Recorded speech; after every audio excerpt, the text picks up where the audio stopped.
You remember back the last couple sessions where we tracked the cartooning decline and fall of Thomas Nast from being a great expositor of African-American equality to somebody who just got absolutely soured on black political activity.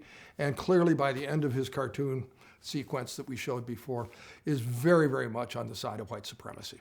Well, today we are moving further into that problem and going back in time a long, long ways. The boundaries of what we're talking about today go all the way from 1660 to 1990. And what we're going to try to get our arms around, if we possibly can, is the size and extent of this law of gravity, this white noise that I've been trying to get us to see as a historical reality that spills into our time, determines our behavior. And unless we face up to it courageously and begin to understand that we don't own this history except to the extent that we own its consequences. That's the whole point here, so that we can learn how not to be like Thomas Nast and use a different example, maybe Frederick Douglass, and continue to show up. Well, today's dive into the past is very, very long and very large. And we have on the screen here a gigantic list of every single researchable and verifiable incidents involving violence and African-American people from the 1660s all the way until the 1960s. Look at the size of that list. Just sit back for a minute, cast your eyes down column 1, realize that it goes beyond what the bottom of the screen says is the end. Scroll back up, go down number 2, then go down number 3. What you're seeing is a list of slave insurrections, incursions and violence and murder by white mobs into African-American communities, lynchings, police shootings, urban rebellions in response to police shootings. Remember, I'm recording this in the same day that Kenosha, Wisconsin is recognizing the fact that a young African-American man, according to the body cams, was shot in the back as he was trying to get into his car by Kenosha policemen.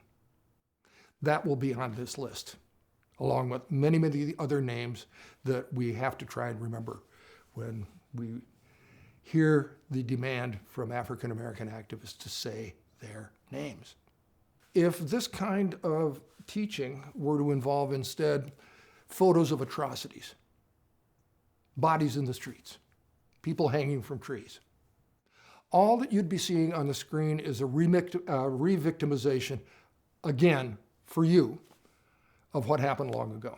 That kind of image also has the terrible impact of asking you to recoil in horror rather than thinking more deeply, why did this happen? It's sensationalism. It's consumerism.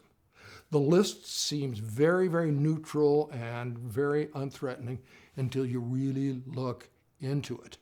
Because when you do, you're exercising your imagination to get underneath the list, to think about the lived experience that that list is trying to convey. This is very hard stuff to try and make moral sense out of. How do you make historical perspective on something like this? The answer is that that was then and this is now. In a fundamental way, we didn't do any of this stuff, we white folks that are sitting right here going back and forth with me. That's what our predecessors did.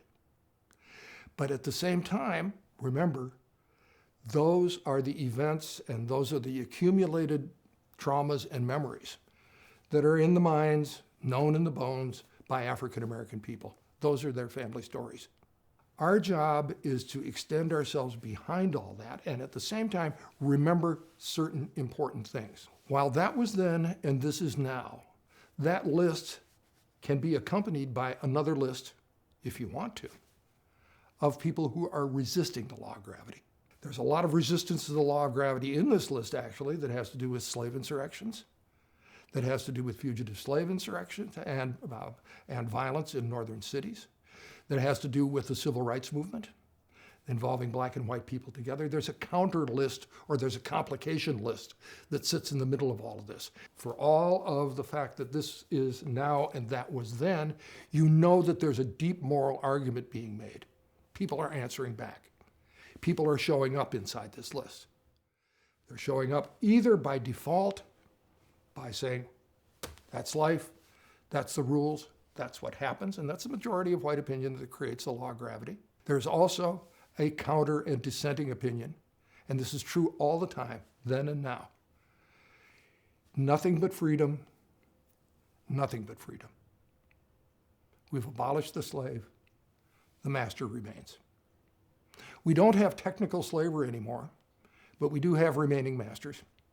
And sometimes we have simply people who allow mastery to happen in that other community from which we're so heavily segregated, which is why I've suggested before at various occasions personal disruption in your own life, to shop someplace else, worship someplace else, invest someplace else, find real friendship if you can.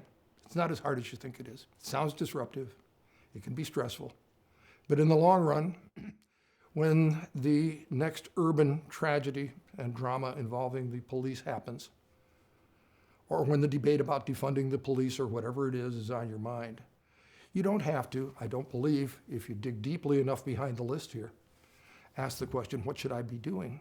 Because you're already doing things. The point of these little tonic doses is to get people like me and like you to consider changing the direction as we walk out the door. That's America, with violence being as American as apple pie or cherry pie or whichever it is. It's an intimidating thing to think about. It's important to see it in its mass. If you can get to this website and start clicking on the individual incidents, you'll be able to really become involved in the details of these things. You won't have to do very much of it in order to understand that it's very important for us to toughen ourselves up, to be courageous, to look at that whole list and say, yep, that's what happened. That's what's accumulated, and that's what we have to work against. That's what we have to unwind. History is basically like lifting free weights. You develop your muscles, you get rid of your fragility, and you do your best. Thanks so much.